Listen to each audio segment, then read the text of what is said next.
Welcome friends. अगला lecture चलेंगे अपन। बेटा लास्ट लेक्चर में मैंने रेप्यूटेशन आपके सामने रखा था, ध्यान रखना। ये बहुत ही बढ़िया डेफिनेशन था जीवन में उतारना। अपना नाम अपने को करना चाहिए। एक शब्द में बोलूं तो खुद की पहचान दुनिया को करवानी पड़ती है। Okay, that is a goodwill, good name, fame, reputation, repo, status बहुत जरूरी होता है आज की तारीख में। अगला डेफिनेशन में आगे बढ़ूंगा। मैं अलग अलग पेज से मेरे को जो अच्छे लग रहे हैं उस नंबर से आगे चल रहा हूं। The next definition I am taking serial number 23rd। अपन ने गुडविल का डेफिनेशन देखा था।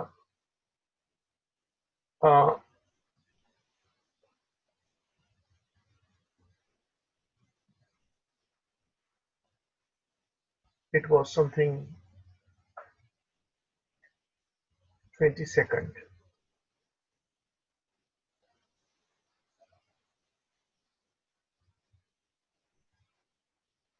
चलिए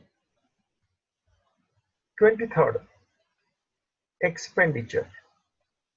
ऐसे ये एक्सपेंडिचर मैंने थोड़ा हल्का फुल्का बोला था, खर्चा।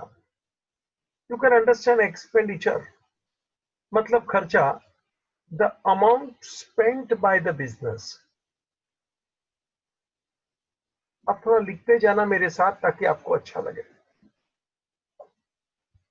Amount spent by the business for any consideration received. Consideration received मतलब अपन पैसा दे रहे हैं तो सामने अपने को कुछ रिटर्न में मिलता है, that is called consideration received. So once we are paying money, we are getting something. That amount what is spent is called expenditure. बाबूजी, ये एक्सपेंडिचर को मुझे थोड़ा डेप्थ में लेके जाना है। Expenditure I am dividing into 3 types. एक है कैपिटल एक्सपेंडिचर, लिखते जाना प्लीज। एक्सपेंडिचर यानी खर्चा करना, अमाउंट स्पेंट, बदले में अपने को कुछ मिलता है।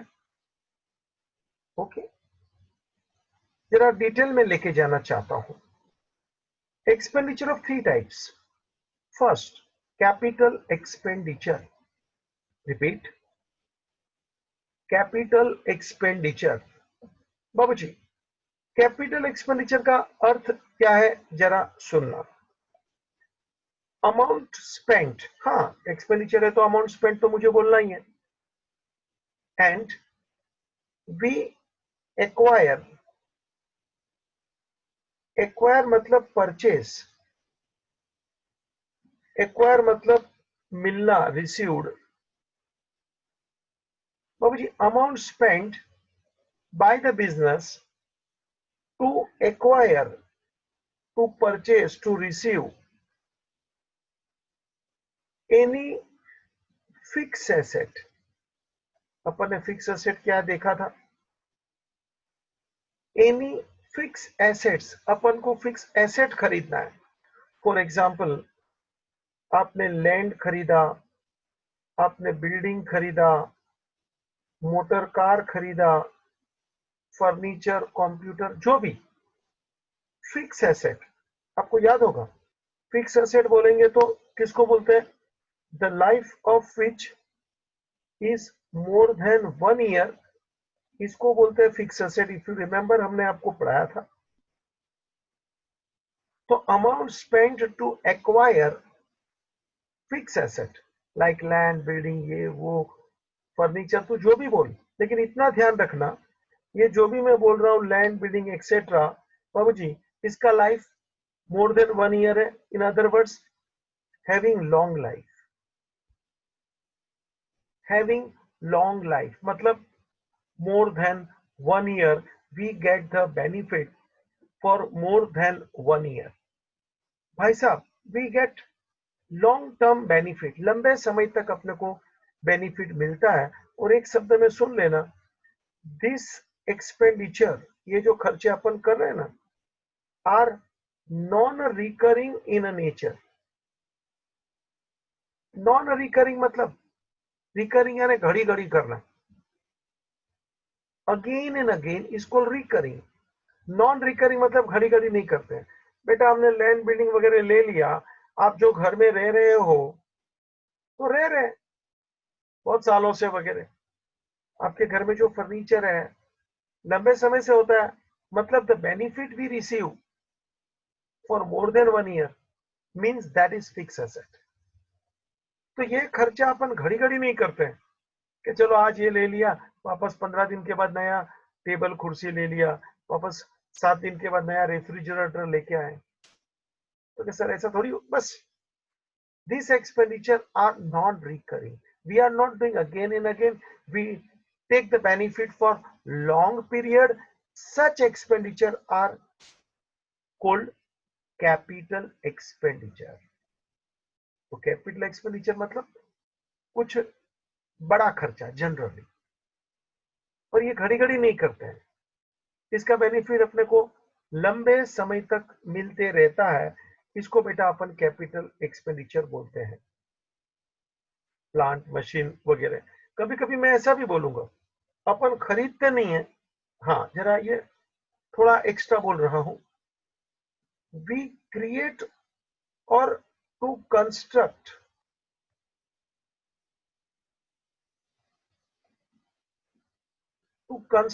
और क्रिएट सच एसेट। कभी कभी अपन बिल्डिंग खरीदते नहीं है, अपन खुद बनवाते हैं। मशीन वगैरह अपन खरीदते नहीं है, अपने इधर अपन उसका सब छोटा मोटा स्पेयर पार्ट जमा करके बनाते हैं। बच्चा, that is also capital expenditure. Finally धीरे धीरे करके बिल्डिंग बनाया, खरीदा नहीं है। तो ये बिल्डिंग कंस्ट्रक्ट करने में जो टोटल खर्चा गया, 50 लाख, 60 लाख, जो भी, दिस इज कैपिटल एक्सपेंडिचर। तो कभी कभी हम खरीदते हैं और कभी कभी हम लोग कंस्ट्रक्ट करते हैं, क्रिएट करते हैं ऐसी फिक्स एसेट जैसी चीज बनाने में जिसका बेनिफिट अपने को लंबा मिलता है। Such asset is called fix asset and such expenditure is called capital expenditure. बच्चा आगे बढ़ूंगा, एक्सपेंडिचर मैंने 3 प्रकार का बताया। Second is the revenue expenditure. लिखना बच्चा, revenue expenditure. Third time, revenue expenditure. इसका नाम ही है revenue. Please try to understand. Revenue expenditure मतलब स्मॉल स्मॉल एक्सपेंडिचर। बाबूजी, कैपिटल एक्सपेंडिचर में ये वाक्य मैं बोला था, अभी तू लिख भी ले। जनरली सच एक्सपेंडिचर, जनरली बोलता हूं, exceptions are always always there. Revenue expenditure के लिए बोला small small expenditure, capital expenditure के लिए शब्द डाल देना जरा, generally this are big expenditure. बड़ा खर्चा है बेटा, फर्नीचर ले लो, कंप्यूटर ले लो, बिल्डिंग खरीदो, बड़ा खर्चा है। तो रेवेन्यू क्या है? Small small expenditure, this are routine in nature. लो भाई, ये रूटीन का खर्चा है बच्चा, मतलब this are recurring in nature. जरा संभालना मेरे को, मैं जो शब्द बोलते जाता हूं, small small expenditure, routine in nature, recurring in nature. ये खर्चे अपने को घड़ी घड़ी करने होते हैं। बाबूजी, These are the expenditure on day to day basis. लो भाई, रोज बरोज के खर्चे। देखो भाई, कैपिटल एक्सपेंडिचर में मैंने ऐसा नहीं बोला रोज बरोज के खर्चे, है ना, लॉन्ग टर्म के लिए कुछ खरीदा जाता है। और रेवेन्यू के लिए मैं बोल रहा हूँ expenditure on day to day basis, routine in nature, recurring in nature, small small expenditure. बाबू जी सीधे शब्द में भी सुन, the benefit of such expenditure is received for less than 1 year। ये मेन बात है। The benefit of such expenditure is received for short period। short period बोलेगा तो less than 1 year। The benefit of such expenditure is received for less than 1 year। सीधे शब्द में बोलूं तो short period, short term। Capital expenditure में इसका benefit अपने को लंबे समय तक मिलता है, more than 1 year, that is called long term, long life. यहाँ रेवेन्यू रोज बरोज का खर्चा है बेटा, benefit is received for short period. Short period बोलेंगे तो less than 1 year, less than 1 year। Let me give some examples to make it clear. बाबूजी रोज बरोज का मेरा चाय पानी का खर्चा, जिसको मैं बोलूंगा सन्ड्री एक्सपेंस, चलता रहेगा। हर महीने इलेक्ट्रिक का बिल तो भरना पड़ेगा सर जी, इलेक्ट्रिसिटी एक्सपेंस। हर महीने भाड़ा भरना पड़ता है, हर महीने आदमी लोगों को पगार देना पड़ेगा बिजनेस को। आप देखिए ना, ये मेरा रिक्शा भाड़ा, टैक्सी भाड़ा तो क्या सर करना पड़ेगा, ट्रैवलिंग, ये सब खर्चा। ये देखो रोज बरोज का छोटा मोटा खर्चा चलते ही रहेगा, चलते ही रहेगा। वर्कर को वेजिस चुकाइए, मजदूरी। बाबूजी मेरा कोई मशीन बिगड़ते रहेगा तो उसका रिपेयर वगैरह कभी भी कराना पड़ता है, तो ये रिपेयर का खर्चा ये रोज करना ही पड़ता है, रोज बरोज के खर्चे। This are called revenue expenditure. बाबूजी ये जो खर्चे हैं, एक बात समझ लेना, ये खर्चे जरूरी है। This are small small expenditure, but this are necessary expenses, necessary expenditure। These are necessary expenditure to run and operate the business। याद रखना ये वाक्य, to run and operate the business। अब ये छोटे मोटे खर्चे करने पड़ते हैं। to run the business, business को चलाना है, operate मतलब उसका कामकाज चालू रहना चाहिए। आप इलेक्ट्रिक का बिल नहीं भरोगे, खत्म, लाइन काट के चले जाएंगे। भाड़ा नहीं भरोगे तो आपको बाबूजी जगह खाली कराएंगे, वर्कर को पगार नहीं देंगे तो थोड़ी आएंगे। मतलब ये जो भी खर्चे मैं बोल रहा हूं, जिसका बेनिफिट शॉर्ट टर्म के लिए है, एट द सेम टाइम ये जरूरी खर्चे हैं। क्यों जरूरी है? To run and operate the business. इसके वजह से बिजनेस का ऑपरेशन कंटिन्यूस चलते रहता है, बिजनेस आगे बढ़ते रहता है। ये बाबूजी डे टू डे मैंने कहा ना कि खर्चे हैं, चाय पानी वगैरह वगैरह, तो this expenditure all called revenue. यहाँ एक खर्चा और मैं ऐड कर रहा हूं, एडवर्टाइजमेंट, इंश्योरेंस। कभी कभी एक साथ में हम लोग इंश्योरेंस 1 साल का पूरा भर देते हैं भैया, हर साल का इंश्योरेंस भर, 1 साल हो गया, नेक्स्ट ईयर, नेक्स्ट ईयर। मतलब the benefit of this expenditure less than 1 year और नॉट मोर देन 1 year, ऐसा। तो एडवर्टाइजमेंट, इंश्योरेंस, ये सब तो के सर करना पड़ेगा। तो ये था अपना रेवेन्यू एक्सपेंडिचर। तो एक था कैपिटल एक्सपेंडिचर, बड़ा खर्चा, रेवेन्यू एक्सपेंडिचर, छोटा खर्चा। कैपिटल एक्सपेंडिचर नॉन रिकरिंग, घड़ी घड़ी नहीं करते, रेवेन्यू एक्सपेंडिचर घड़ी घड़ी करते हैं।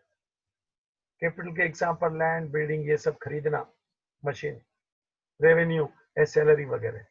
अब जरा देखना, मैं एक तीसरा खर्चा तेरे सामने रखने जा रहा हूं और उसका नाम है डेफर्ड रेवेन्यू एक्सपेंडिचर। जरा शब्द पकड़, deferred, double RED, deferred revenue expenditure.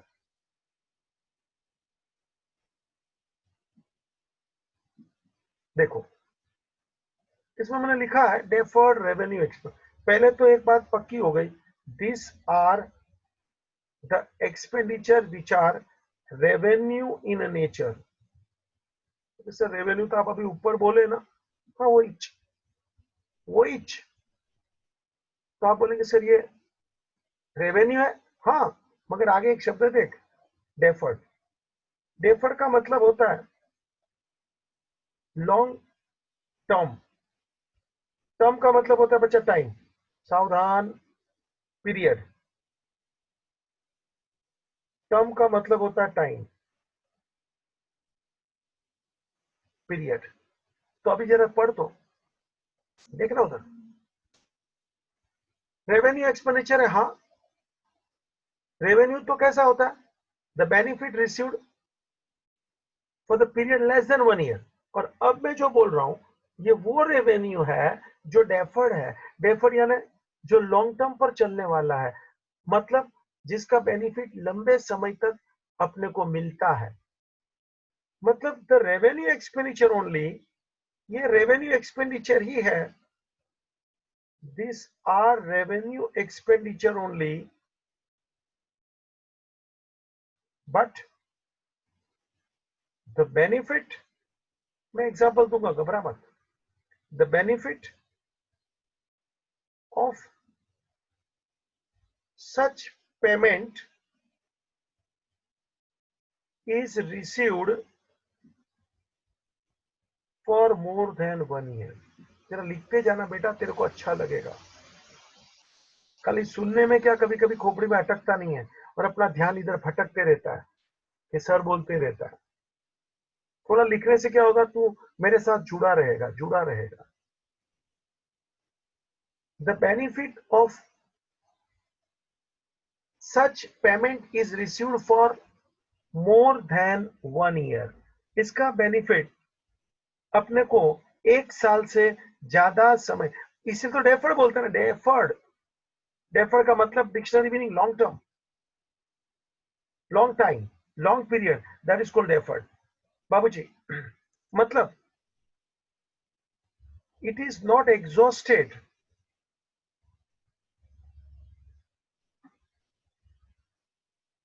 It is not exhausted in 1 year. अब सुन लेना, it is not exhausted in 1 year. अब सुन ले, अगर जो वो एग्जिस्ट, एग्जॉस्ट, एग्जॉस्ट यानी खत्म हो जाना, पूरा हो जाना, if it is exhausted in 1 year तो ये रेवेन्यू हो गया। I said it is not exhausted in 1 year, मतलब ये 1 साल से ज्यादा चलेगा। रेवेन्यू एक्सपेंडिचर है और वो 1 साल से ज्यादा चलेगा। Yes, therefore it is called deferred revenue. मतलब ये रेवेन्यू है मगर इसका बेनिफिट अपने को 1 साल से ज्यादा समय तक मिलता है। Let me give the example to make something clear. बाबूजी, मैंने एडवर्टाइजमेंट का हैवी खर्चा किया, heavy advertisement expenditure for 3 years. आप बोलेंगे सर 3 साल का खर्चा ये कैसा? देखो जरा सुनना स्टोरी। छोटा मोटा एडवर्टाइज करते हैं, वो रेवेन्यू है। अब मेरे पास एक अखबार वाला आया, टाइम्स ऑफ इंडिया वाला आया, गुजरात समाचार वाला आया, सामना वाला, जो भी बोले। तो मैंने उसको बोला कि मेरे को इतना एडवर्टाइजमेंट इतनी जगह में करना है। तो जो उसका पैसा लेगा ना, 5,000 10,000 ठीक टाइम करने का, मैं उसको बोलता हूँ मैंने 5 लाख रुपया दे दिए। जब भी तेरे अखबार में जगह दिखे ना, मतलब उनका भी रोज का छापने का होता है, तो मैं क्या बोलता हूँ उसको, अच्छा, और वो भी मेरे को ऐसा ऑप्शन लेके आता है कि जब भी जगह हमको दिखेगी उस टाइम पे आपका एडवर्टाइजमेंट हम छापते रहेंगे 3 साल में। और मेरे को बोलते हैं कम से कम 100 बार तो छापेंगे, मगर कभी छापेंगे आप और हम नक्की नहीं करेंगे, छापते रहेंगे कम से कम 100 बार। 5 लाख दे दो, अभी 100 बार कम से कम, तो आप सोच लो 3 साल में 500 बार भी आ सकते हैं। 3 साल बोले को तो 1000 दिन से ज्यादा होता है बेटा। दोनों का फायदा दिखता है कि अरे यार 3 साल तक मेरा एडवर्टाइजमेंट चलता ही रहेगा, चलता ही रहेगा। हाँ, हम वो एडवर्टाइजमेंट का कंटेंट चेंज कर सकते हैं, लिखा हुआ मटेरियल, फोटो, डिजाइन, मगर हमारे को उतना स्पेस कहीं पे भी 3 साल तक, और मेरे को अभी से पैसा दे देने का, बच्चा कॉन्ट्रैक्ट लाओ पैसा। मैं समझता हूं मेरा फायदा, वो समझता है उसका फायदा। उसका फायदा क्या है कि उसको भी तो 5 लाख एक साथ मिल गया, और छापने का कभी है, जब भी अखबार में कभी ना कभी तो जगह रहती है ना, रोज तो अखबार फुल नहीं हो जाता ना उसका। देखो आपको भी लगेगा मजा है। दिस इज व्हाट एडवर्टाइज, कौन सा खर्चा तो करे मैंने, लेकिन यहां मेरा स्टाइल देख, ये मैंने जो पेमेंट किया, the benefit I am getting over 3 years, और उसने बोला कम से कम 100 बार तो छापेंगे।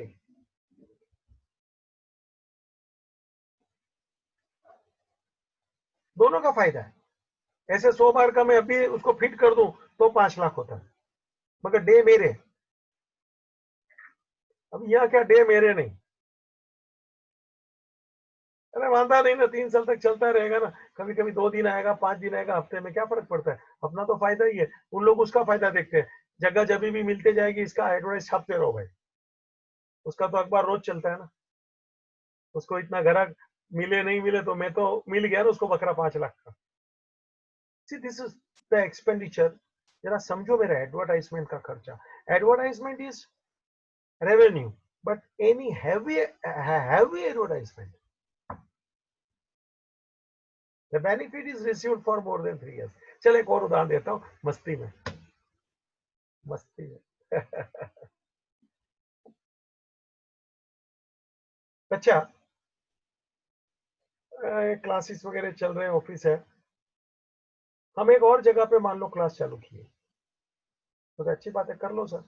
जगह ले लिया, उसका नारियल फोड़ दिया, ऐसा वगैरह वो करते हैं छोटा मोटा, वो पानी का वो घड़ा रखते, हम लोग में बोलते हैं कुंभ रखना, गुजराती लोग हैं हम लोग, नारियल श्रीफल वो सब ऐसा जनरली लड़की लोग के हाथों से, कुंवारिका के हाथों से कराते हैं। तो हो गया सर, अच्छी बात है। जो अपने 5-15 फ्रेंड्स रिलेटिव्स आपस वाले होते हैं, आते हैं, थोड़ा प्रसाद ये वो कर दिया, कभी चाय पानी नाश्ता करके पूरा 1-1.5 घंटे में खत्म। क्या ये खर्चा? क्योंकि सर आपने वो जगह लिया बोला ना, आपने उसका मुहूर्त किया ना, हाँ, उसका ओपनिंग किया ना, है ना, ओपनिंग सेरेमनी जो भी कहो, तो एक्सपेंडिचर फॉर ओपनिंग, है ना, तो एक्सपेंडिचर फॉर ओपनिंग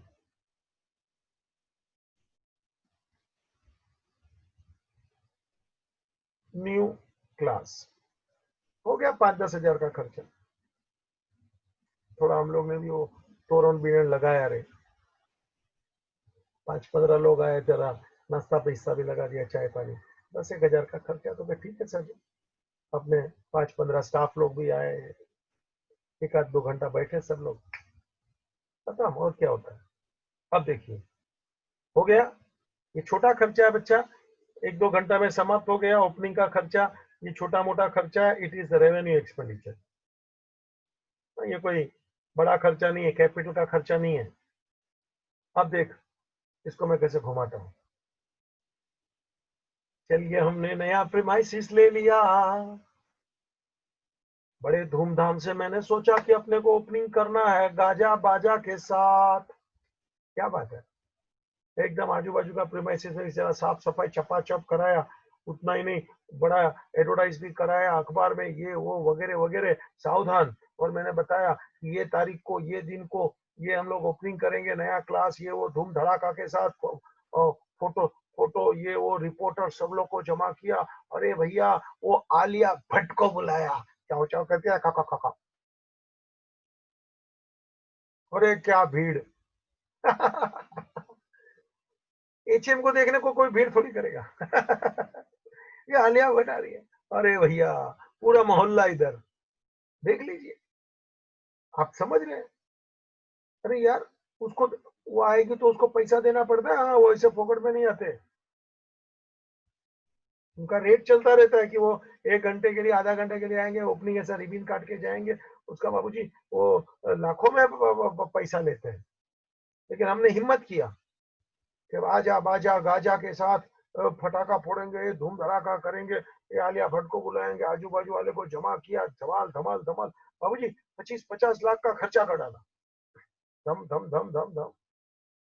क्या ही है बाबूजी, याद रखना, वो थोड़ा हमने नारियल फोड़ के ओपनिंग किया था, कोई याद नहीं रखने वाला है। आलिया भट्ट आई, गाजा बाजा हो गया, रिपोर्टर लोग आए, सबका फोटा कट्टा कट्टा कट्टा, कितना टाइम तक लोग हमको याद करेंगे? मतलब the benefit will be received for more than 1 year. सोच लो, हम भी हमारा फोटो यहाँ आलिया भट्ट के साथ में रखेंगे बाहर। आप भी बोलेंगे गजब है सर आप नाटक का। ये यही तो मैं आपको बोलता हूँ, ये जो खर्चा अभी मैं आलिया भट्ट का नाम लेके बड़ा खर्चा कर दिया बाबूजी, तो वो साधारण खर्चा, वो श्रीफल रख दिया, पानी का कुंभ रख दिया, 5-10 हजार का खर्चा, और अभी 10 लाख का खर्चा हो गया, ले भाई, this is called deferred revenue expenditure. ऊपर का खर्चा रेवेन्यू 10 हजार, अब आ गया वही ओपनिंग। लेकिन लोग याद रखेंगे, अरे सर का क्या ओपनिंग था, बोलेंगे कि आलिया भट्ट आई थी। और हम लोग ने अंदर अंदर कर लिया, ठीक है, तो प्रसाद खोपरा बिपरा बांट लिया, है पेड़ा खोपरा देते हैं ना, गुड़ दाना, 10 हजार का साधारण खर्चा, बाद में वो वेफर वगैरह का नाश्ता करा के चलो भाई फोटो। कितना याद रखेंगे लोग? 2-5 दिन, वो भी याद रखे तो। और ये आलिया भट्ट आ गए, देख लो, सालों तक हमको भूलेंगे नहीं। ये जनरेशन वाले फिर वो 5 साल के बाद भी आएंगे ना, कि सर वो आलिया भट्ट आई थी, कितना हमको याद करेंगे, हमको नहीं, उसके वजह से लॉन्ग टर्म बेनिफिट। 10 लाख का धमाल है, कमाल है। ये रेवेन्यू हुआ कि डेफर्ड रेवेन्यू? बात तो वही थी, ओपनिंग। लेकिन देखिए ना, आपको खुद को लगेगा सर ये लॉन्ग टर्म बेनिफिट हो गया, मोर than 1 year, this is called deferred revenue expenditure. बाबूजी, कोई भी ऐसा खर्चा, इंश्योरेंस वगैरह, भाड़ा वगैरह में 3 साल का साथ में दे देता हूं, होता है, 3 साल का भाड़ा साथ में दे दिया, 2 साल का साथ में दे दिया, इंश्योरेंस प्रीमियम 1 साल से ज्यादा का भरा, ये साल नहीं, उसका बेनिफिट अपने को अगले साल मिलने वाला है, ऐसा, ये साल खत्म हो गया फिर भी, मतलब इंश्योरेंस ऐसा लिया था कि इसका बेनिफिट अगले साल तक जा रहा है। प्रीपेड, पेड इन एडवांस, तो advance rent paid,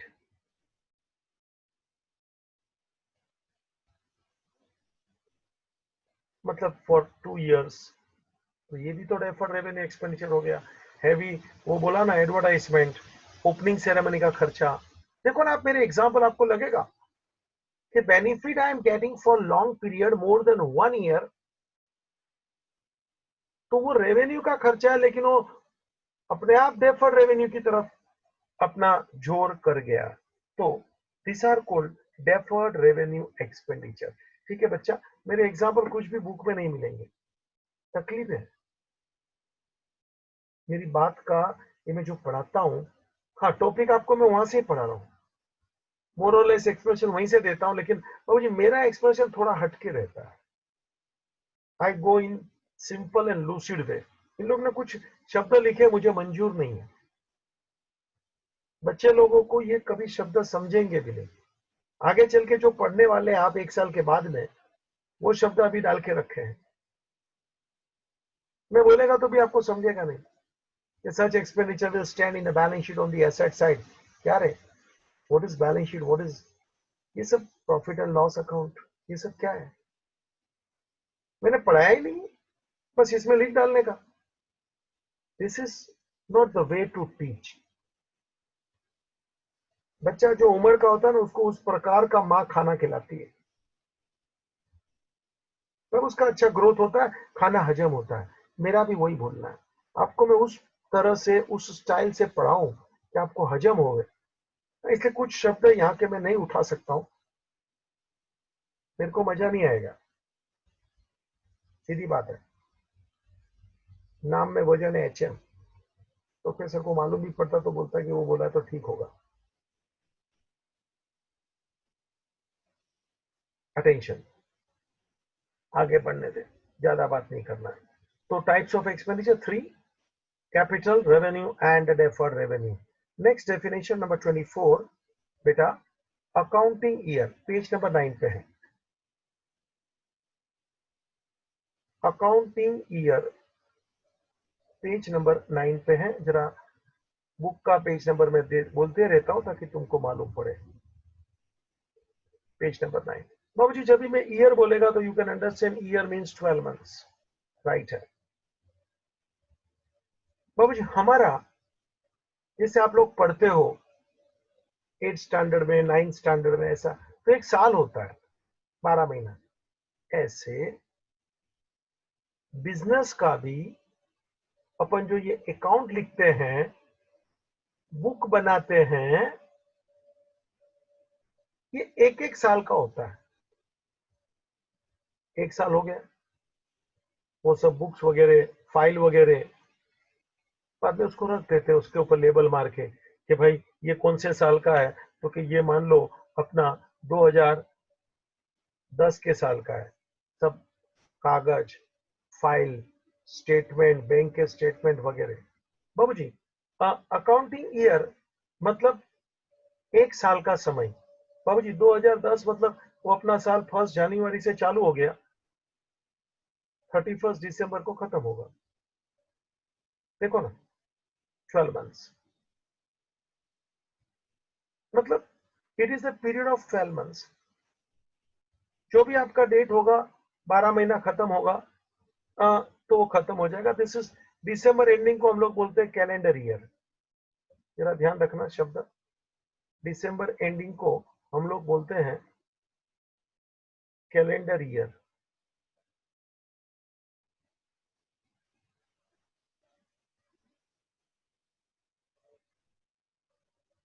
calendar year बाबू जी, मतलब दिसंबर एंडिंग, कैलेंडर हमेशा जनवरी से दिसंबर तक का होता है। तो आप अपना साल कुछ भी रख सकते हो बाबू जी। कुछ लोग, हम लोग गुजराती लोग, मारवाड़ी लोग तो दिवाली का ईयर एंडिंग रखते हैं, मालूम है क्या? दिवाली ईयर एंडिंग मतलब ये दिवाली आती कब है मालूम है ना? अभी के लोगों को तो 12 महीना अपने हिंदू के कैलेंडर के साले बर्बाद हो गए सब लोग। दिवाली कब आती है रे? हो गई ना छुट्टी। ज्यादातर लोगों को, 10 में से 9 लोगों को मालूम नहीं होता है। आसोवती अमावस, कार्तक मास, पौष माह, ये नाम तक अभी लोग, ज्यादातर लोगों को मालूम नहीं है। एक बार क्या मालूम मेरे को, क्या मूड आ गया था रे, पिकनिक में मैंने ऐसा पूछ डाला, अपनी जन्म तिथि बताओ।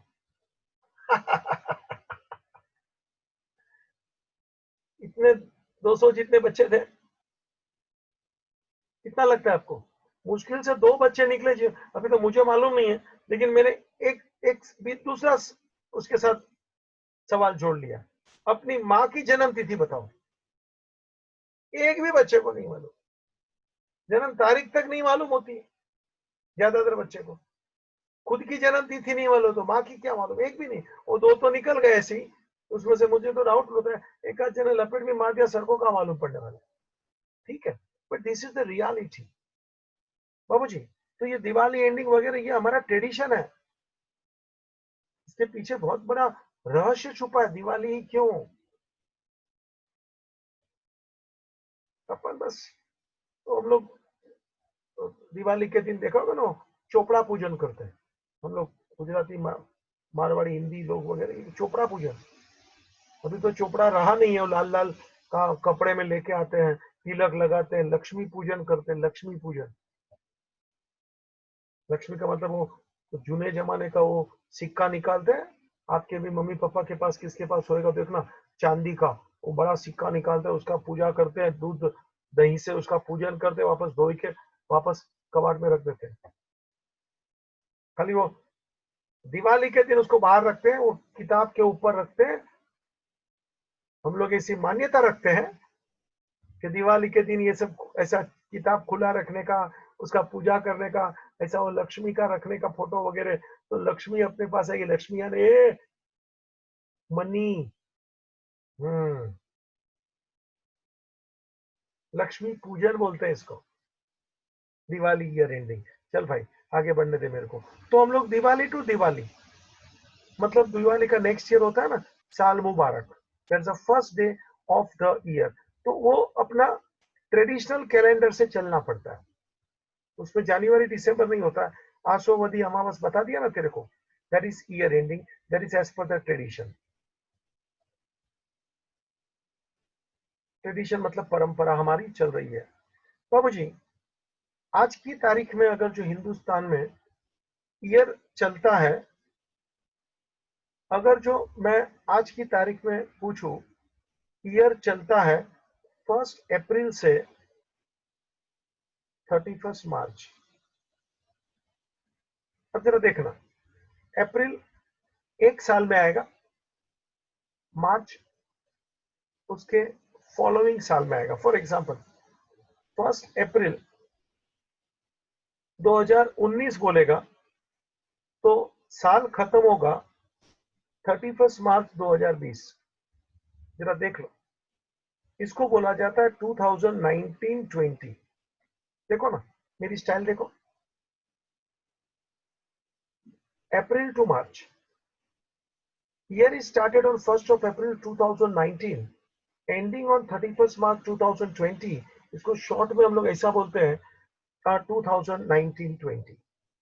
बाबूजी, ये हमारा साल है, ये अकाउंटिंग ईयर। हम लोग ऐसा बोल के क्या बोलना चाहते हैं, ये जो 12 महीने हमने काम किया, 12 महीना हमने बिजनेस चलाया बाबूजी, तो ये बिजनेस का 12 महीना खत्म हो गया, 12 मंथ्स। तो बिजनेस ने at the end of the year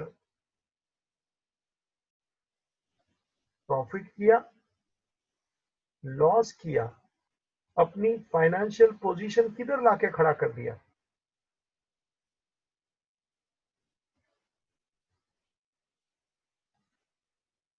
तो ये हर साल अपने को ढूंढना चाहिए। जैसे आपका भी तो स्कूल में देखा था, 8वीं में रिजल्ट आता है, 9वीं में, साल के अंत में रिजल्ट आता है। तो बाबूजी हम भी बिजनेस का रिजल्ट ढूंढते हैं, कभी एंड ऑफ एवरी ईयर,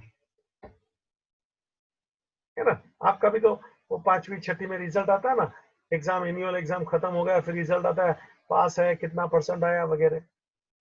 तो बिजनेस का भी पैसा बेटा ऐसे ही, year is over, you should find out at the end of the year how much you earned the profit or suffered loss. What is my financial position at the end of this year? हर साल अपने को देखने का। तो मुझे अपन अपना वजन करते हैं कि नहीं, कि लास्ट ईयर अपना वजन इतना था, एक साल के बाद इतना हुआ। कुछ लोग अपना हाइट भी बढ़ाने का प्रयत्न करते हैं, देखा है कि नहीं। तो बिजनेस का भी हर साल अपन प्रॉफिट, लॉस, फाइनेंशियल पोजीशन ढूंढना चाहिए, और इसी के लिए अपन ये अकाउंटिंग ईयर ऐसा जानना जरूरी है कि बिजनेस का अकाउंट्स, हिसाब किताब एक साल का क्या आया, चाहे ईयर एंडिंग दिसंबर हो, चाहे ईयर एंडिंग दिवाली हो, चाहे अप्रैल टू मार्च हो। तो मुझे अप्रैल टू मार्च इसलिए, आज की तारीख में भारत में इनकम टैक्स जो हमारा चलता है साल, ये अप्रैल टू मार्च चलता है। मतलब जो भी गवर्नमेंट का हमारा काम काज चलता है, वो अप्रैल टू मार्च चलता है। It is called financial year. मतलब ये जो गवर्नमेंट का, ये जो अपन ये इनकम टैक्स के लिए जो कामकाज हम लोग करते हैं, वो अप्रैल टू मार्च ऐसे एक साल का 12 महीने का अपने को हिसाब जोड़ना पड़ता है। अप्रैल टू मार्च ये 12 महीने में कितना कमाया, उसके आधार पे अपने को ये टैक्स भरना पड़ता है। This is actually the government year. Government अपना ईयर अप्रैल टू मार्च रखता है, अपने को भी उसके साथ रखता है कि गवर्नमेंट के साथ अपने को भी चलने का, ताकि मालूम पड़े कि अपन भी ये 12 महीने में किधर पहुंचे हैं। So accounting year means 1 year, 12 months, आपका ईयर कुछ भी हो सकता है। नेक्स्ट, एक और डेफिनेशन अपन ने देखा था, लायबिलिटीज, याद आया?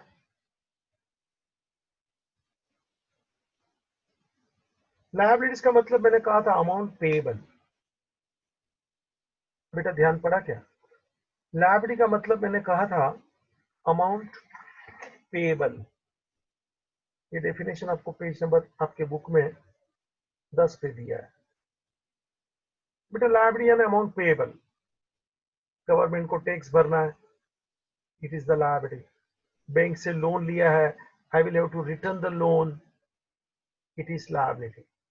2 महीने का भाड़ा नहीं भरा है लैंडलॉर्ड को, तो rent payable, it is the liability. So liability means amount payable. तो सर ये आपने बताया था, इसके ऊपर थोड़ा मुझे और भाषण देना है। जब मैं लायबिलिटी बोलता हूं, जैसे मैंने अभी एक्सपेंडिचर बताया ना 3 टाइप्स, ऐसे लायबिलिटी भी सुन ले। फिक्स लायबिलिटी, तेरा सुन ले, लायबिलिटीज के मैं तेरे को टाइप्स सिखाना चाहता हूं। Types of liabilities. 1A, fix liability. मतलब क्या होता है बाबूजी? दिस आर फिक्स लायबिलिटी, मतलब this money, this liability, we have to pay, we have to return, मतलब अमाउंट पेएबल, बैक, रिटर्न करना बैक, यानी ओवर लॉन्ग पीरियड। जल्दी नहीं है कि अभी पे करना पड़ेगा। You have to return this money, मतलब business has to return this money. You have to बोलेगा तो जब भी मैं बात करता हूं, मेरे खोपड़ी में बिजनेस के एंगल से मैं सोचता हूं, business will have to return this money. बाबूजी जो पैसा लिया है वो रिटर्न करना है, रीपे करना है over long period. Over long period बोलेगा तो, ओवर लॉन्ग पीरियड बोलेगा तो मोर देन 1 ईयर। और इस प्रकार की जो लायबिलिटी है which are to be repaid over long period, means more than 1 year of time period, such liabilities are called fixed liabilities.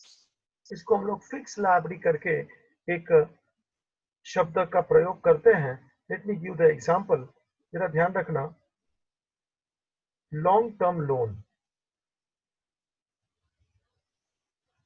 मैंने बैंक से, आप देखो घर की लोन लेते हैं ना, 10 साल की 20 साल की, मतलब आपने घर लिया, बैंक से लोन लिया, वो ईएमआई पे करते रहो हर महीना। ईएमआई मालूम है ना, इजी मंथली इंस्टॉलमेंट। 10 साल 20 साल का लंबा लंबा लोन, ये है लॉन्ग टर्म लोन, ये है फिक्स लायबिलिटी। मतलब ताबड़तोड़ पैसा भरने की जरूरत नहीं, आराम से लंबे समय तक आप बाबूजी कार लोन, हाउस लोन है ना, कार लोन लेते हैं, हाउसिंग लोन लेते हैं।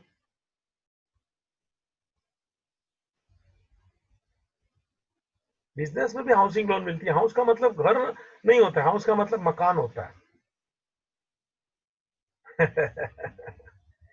बेटा घर को होम बोला जाता है, जो दिल से बनता है, जो रिश्तों से जुड़ता है, जो प्रेम और मोहब्बत से बनता है, उसको घर बोलते हैं। और जो दीवारों से बनता है उसे मकान बोलते हैं, उसको हाउस बोलते हैं। समझना बहुत जरूरी है। खाली क्या कोई भी शब्द किसको भी भिड़ा दिया चलता है, चल भिड़ो, नहीं चलता है। Knowledge is the power. सही नॉलेज वाला इंसान ही मजबूत बनता है। तो हाउसिंग लोन, घर का लोन, घर का मतलब बोलेगा तो ये घर का मतलब वो अपन जो होम बोलते हैं ऐसा नहीं, यहाँ हाउस का मतलब मकान। तो बिजनेस में भी अपन ऐसे हाउसिंग लोन लेते हैं, बच्चा लंबे समय के लिए, loan from bank or financial institution, Babuji, that is fixed loan, long-term loan. It is the long-term loan from bank, uh, loan from financial institution like HDFC etc. तो बाबूजी ये सब अपना फिक्स लायबिलिटी है। और एक एग्जांपल मुझे और लेना है और वो है कैपिटल। बाबूजी कैपिटल भी बिजनेस के लिए फिक्स लायबिलिटी है। You know capital, capital amount invested by the proprietor into the business. याद आया क्या? तो मैंने चित्र भी बनाया था जी, बिजनेस और प्रोप्राइटर पैसा बिजनेस में लगाता है तो कैपिटल, और प्रोप्राइटर बिजनेस में से पैसा निकालता है तो ड्रॉइंग्स। याद आया क्या? तो अपन ये पैसा लगाने की बात करते हैं, तो प्रोप्राइटर बिजनेस में पैसा लगाता है बच्चा, लॉन्ग टर्म के लिए होता है, मगर बिजनेस में ये पैसा प्रोप्राइटर को रिटर्न करना है। तो ये मेरा वाक्य याद रखना, capital is one type of liability for the business. True, it is fixed liability. Perfect. Capital is the liability. True, it is fixed. Long term liability. Perfect है ये, ट्रू है बच्चा। तो कैपिटल भी एक प्रकार का बिजनेस के लिए फिक्स लायबिलिटी है। बेटा मुझे टाइप्स ऑफ लायबिलिटी सिखाना है ना, चल आगे। One was the fix liability, second is the current liability. Current liability, current यानी चालू, जो चलते रहता है चलते रहता है चलते रहता है चलते रहता है, आज आया फिर चुका दिया, फिर आया फिर चुका दिया, that is called current liability. Means these are the liabilities, these are the liabilities payable within year. ये मोर देन ईयर तक नहीं होता है, बोले तो शॉर्ट टर्म, छोटे समय का लायबिलिटी है बेटा। हाँ 15 दिन में पे किया, महीने में पे किया, ज्यादा से ज्यादा 12 महीने तक। 12 महीने से ज्यादा हो गया तो वो फिर वो long term liability, fix liability में चला जाएगा। सुनता है ना? 18 साल तक जब तक तू नहीं हुआ ना तब तक तू मैच्योर्ड नहीं है, तेरे को वोट देने का अधिकार नहीं है। Once you are completing 18 years means you become matured. ऐसे एक साल तक के अंदर का लायबिलिटी है current liability,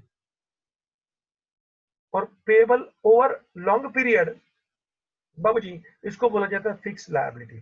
so it is short term liability, it is to be repaid in short period, और शॉर्ट पीरियड बोलेगा तो less than 1 year of time period, less than 1 year of time period. Babuji, I am giving simple example. Creditors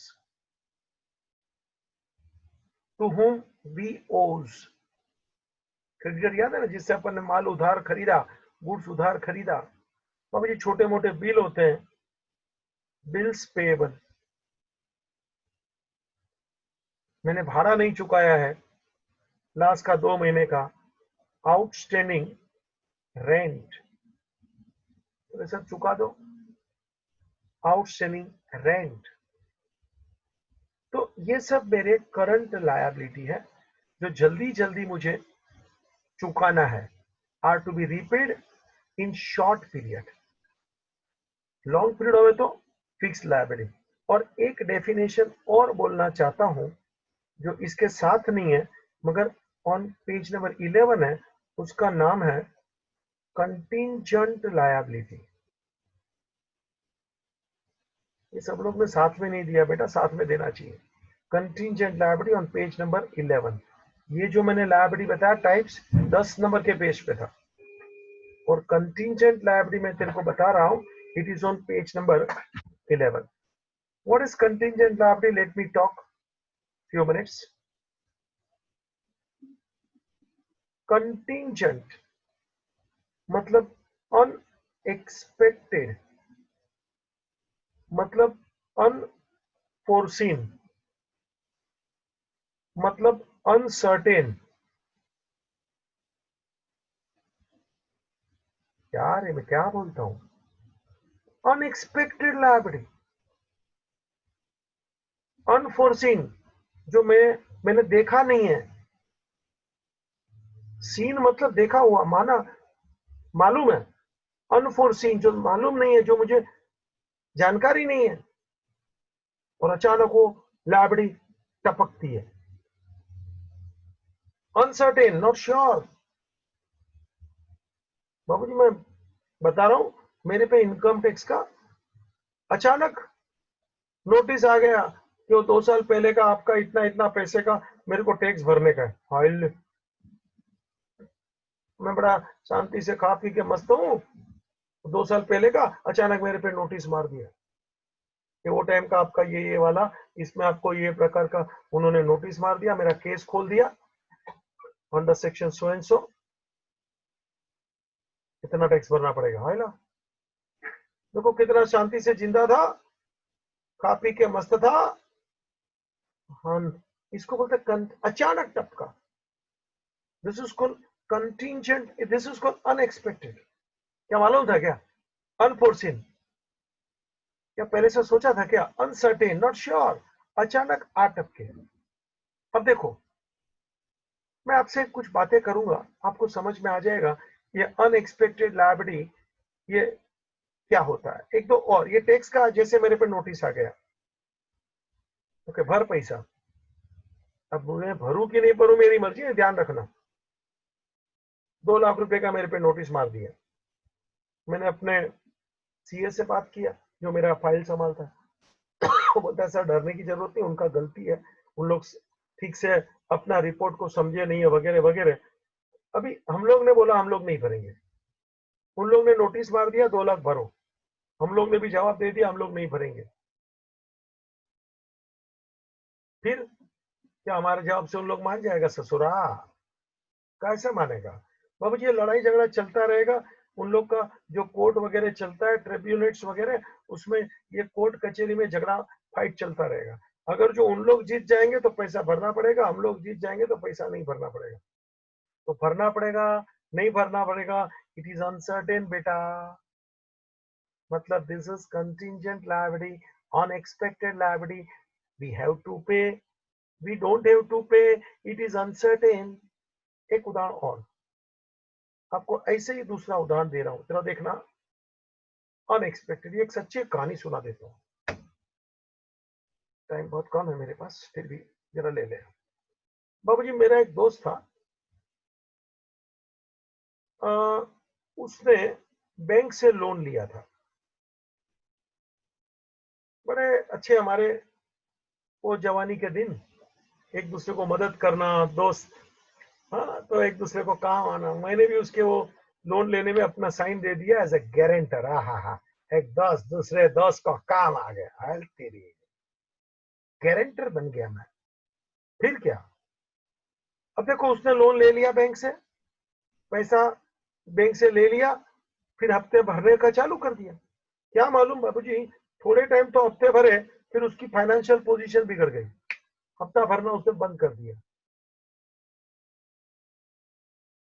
हम तो बात को भी भूल गया था कि मैं उसका गारंटर था।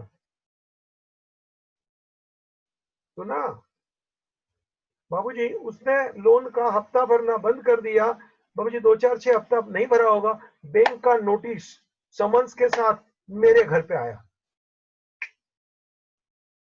उसने पैसा नहीं भरा, तू दे। अरे मैं तो भूल भी गया था कौन है, मैं कौन हूँ, तुम कौन हो? तो तू गारंटर बना था ना तेरे फ्रेंड का, उसने लोन लिया था। बड़ा होशियारी समझता था, फ्रेंड अपने आप को समझता था। उसने पैसा, अरे मगर मैं क्यों भरूं, आई एम गारंटर। अचानक मेरे माथे पे देखो ये अनएक्सपेक्टेड लायबिलिटी आ सकती। जिंदगी में गारंटर बनने से पहले ध्यान रख लेना, ये मैं अपनी सच्ची कहानी तुमसे हमेशा शेयर इसलिए करता हूँ बाबू जी, बहुत काम बुक में नहीं मिलता है ये सब। और मैं हमेशा प्रैक्टिकल बातें इसलिए करता हूँ ताकि तू भी कुछ सीखे इसमें से, और ये सब सच्ची बातें होती है। अभी टैक्स का नोटिस आता है, आते रहता है। घबराने का नहीं, लड़ने का। ये जीवन है, चलता रहेगा, लड़ते रहेंगे मस्ती से।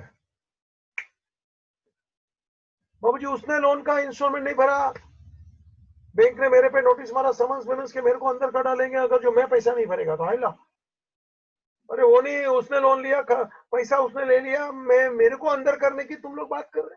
गारंटर है ना तू। जिंदगी में किसी का गारंटर नहीं रहेगा, तब से कसम खा ली। जबरदस्ती उसके साथ सुलाया मिलाया, उसको बात बराबर पक्की किया, थोड़ा हमको भी सपोर्ट करना पड़ा, ये वो, खत्म मामला। बच गया, अंदर नहीं गया पुलिस चौकी में। मैं तो सीधी बात है, गारंटर है ना। कंटिंजेंट लायबिलिटी, मेरा मुद्दा पकड़। अचानक लायबिलिटी अटकेगी। बाबू जी बिजनेस में एक आध और उदाहरण दे देता हूं।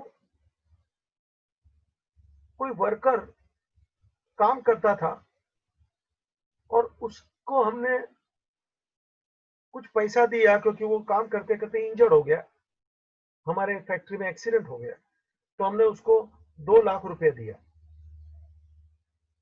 वो बोलता है नहीं मुझे 10 लाख रुपया दीजिए। कोर्ट में चला गया। वंस अगेन कितना पैसा मुझे देना पड़ेगा नहीं देना पड़ेगा, court will decide. This is once again contingent liability, means it is uncertain liability. और बाबू जी जो भी कंटिंजेंट लायबिलिटी होती है ना, वो बिजनेस के रिपोर्ट में एज अ फुटनोट बताया जाता है। फुटनोट मतलब नीचे लिख के बताया जाता है कि इतना इतना पैसा हमको भरना पड़ सकता है। So contingent liability is not sure liability. It is not certain liability. ये पक्का है ही नहीं। भरने का आ भी सकता है, भरने का नहीं भी आ सकता है। Therefore it is called contingent liability. बेटा आगे फिर बातें अपन करते रहेंगे। Thank you, please do the revision.